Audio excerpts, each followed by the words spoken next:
Today's we discuss the chapter of data handling, class 8th mathematics, question exercise 5.1. Question number 1 is, see the questions. For which of these would you use histogram to show the data? First we know what is histogram. Histogram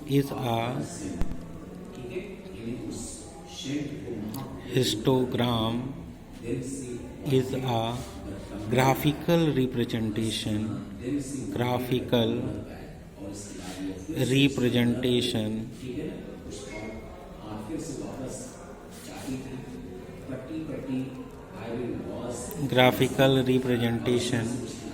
of data. Histogram is a graphical representation of data. If data represent in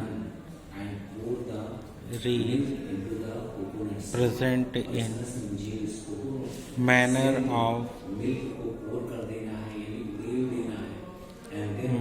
of class interval.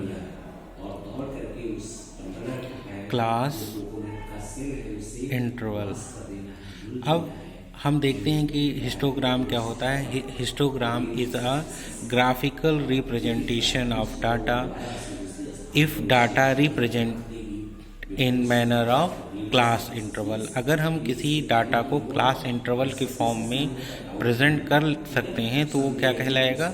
Histogram कहलाएगा. अब इसमें हम question देखते हैं. पहला देखिए दिया गया है, the number of letter for a different area in a postman bag. तो इसमें देखिए जो पोस्टमैन बैग के बैग में जो लेटर्स हैं उनको हम किसी इंटरवल या क्लास इंटरवल के फॉर्म में डिफाइन नहीं कर सकते हैं कि 2 से 4 में इतना, 4 से 6 में इतना है. इसलिए क्या होगा, ये डाटा हिस्टोग्राम में नहीं दिखाया जा सकता है. अब देखिए जैसे कि बी वाला दे रखा है, height of competitors in an athletic meet.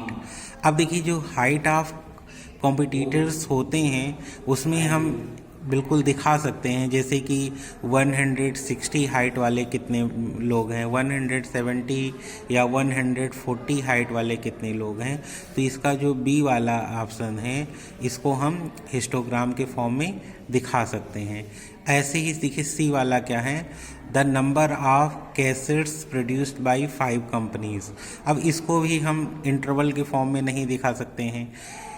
और लास्ट वाला जो क्वेश्चन है, the number of passengers boarding train from 7 AM to 7 PM at a station. तो इसमें देखिए जो फोर्थ वाला ऑप्शन है इसमें भाई 7 AM से लेकर 7 PM तक का जो पैसेंजर्स हैं उनको हम बिल्कुल दिखा सकते हैं कि 1 आवर 7 to 8 आवर में कितने लोग आए हैं, 8 to 9 आवर में. तो इसको एक इंटरवल के फॉर्म में हम प्रेजेंट कर सकते हैं. तो इस क्वेश्चन में हमारा जो ऑप्शन कौन सा हो जाएगा, बी और डी क्या होगा जाए, इसको हम हिस्टोग्राम के फॉर्म में बना सकते हैं. तो इसको हम लिख लेंगे, इसका आंसर क्या हो जाएगा, बी ऑप्शन जो होगा क्वेश्चन नंबर फर्स्ट में कौन सा होगा, बी एंड डी, ये क्या होगा, करेक्ट हो जाएगा. इसी तरह हम देखते हैं क्वेश्चन नंबर 2. अब देखिए क्वेश्चन नंबर 2 क्या कह रहा है. क्वेश्चन नंबर 2 में कह रहा है कि the shoppers who come to departmental store are marked as man. Man को एम से करते हैं, वोमेन को हम डब्लू से करते हैं, बॉय और बॉयज़ को बी से और गर्ल को जी से करते हैं. The following list gives the shoppers who came during the first hour in the movement. और ये हमको डाटा दे रखा है कि भाई जो W है वो क्या है, वोमेन है, G for girl, B for boys, इन सब को हमको काउंट करना है। फिर हमको बताना है क्या दिया गया है, make a frequency distribution table using the tally marks, फिर draw a bar graph to illustrate it. अब देखिए इसमें आपको एक बार वीडियो पॉज करके इस क्वेश्चन में आपको काउंट करना है कि W कितनी बार आया है, G कितनी बार आया है, M कितनी बार आया है। तो इसको हम एक आपको क्वेश्चन को करवा रहे हैं, एक बार देखिएगा। क्वेश्चन नंबर 2, तो इसको हमको सबसे पहले क्या ध्यान में देना है कि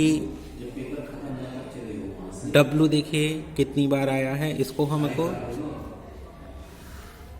ये, अब इसको हमको W कितनी बार आया है, जो जितनी बार आया है वो हमारी क्या कहलाएगी, फ्रीक्वेंसी कहलाएगी,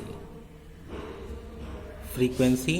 फिर हमको यहाँ क्या बनाना है, टैली मार्क्स बनाना है, टैली मार्क्स।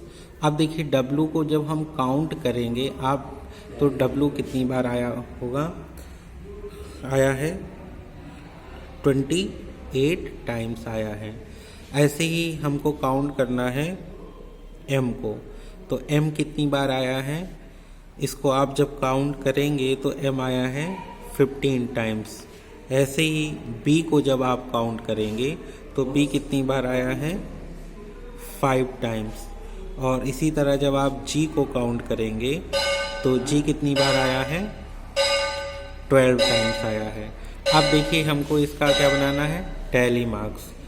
तो टैली मार्क्स अगर हमें बनाना है तो 28 को कैसे बनाएंगे, 1 2 3 4 5, 1 2 3 4 5। अब देखिए 10 हो गया, 1 2 3 4 5 15, 1 2 3 4 5। तो ये कितना हो गया, 20, 1 2 3 4 5 25, 1 2 3।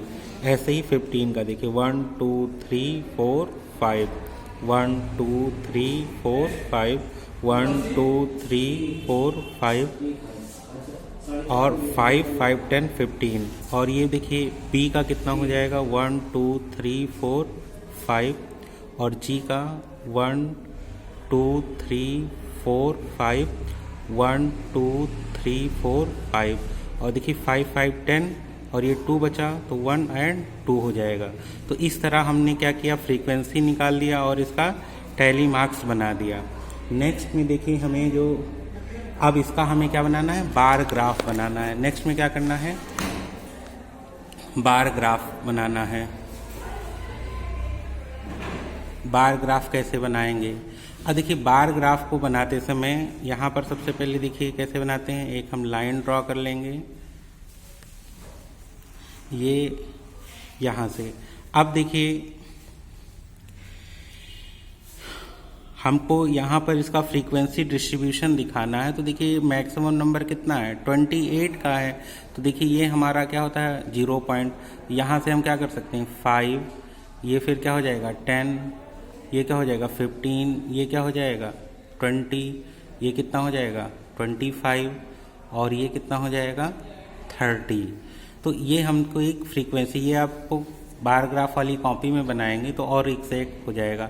और इसमें हमको सबसे पहले क्या बनाना है, W, फिर क्या है M, फिर क्या है B, फिर क्या है ये G। तो देखिए W हमारा कितना था, ओमेन कितना है 28।